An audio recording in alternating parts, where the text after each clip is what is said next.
الآن كما يعني مشاع الآن السلفية الوهابية التكفيريون يريدون أن يهدموا قبر زينب.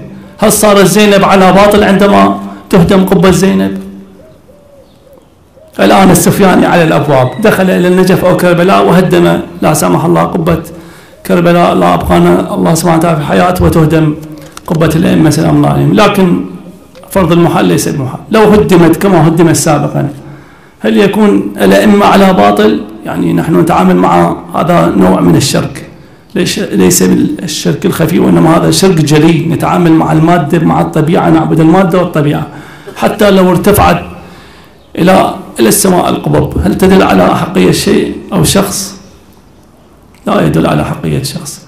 لو كثر زوار الحسين وصاروا ليس بالملايين وإنما بالمليارات، الآن يوجد زيارات في الهند لمعابد بوذية أو غيرها من الديانات، يعني أكثر أضعاف مضاعفة مما يزور أو ممن يزور الإمام الحسين سلام الله عليه. فلذلك المتوفي البوذي أو السيخي أو غيره من الملحدين يكون على حق لكثرة زواره، هذه ليست يعني أدلة ناجعة وناجحة على القول بأحقية شيء. الآن لو سيطر التكفيرون والسلفيون في الشام ماذا سيحصل؟ سيبنى قبر معاوية وتعمل له القبر الشاهقة. ماذا يقال؟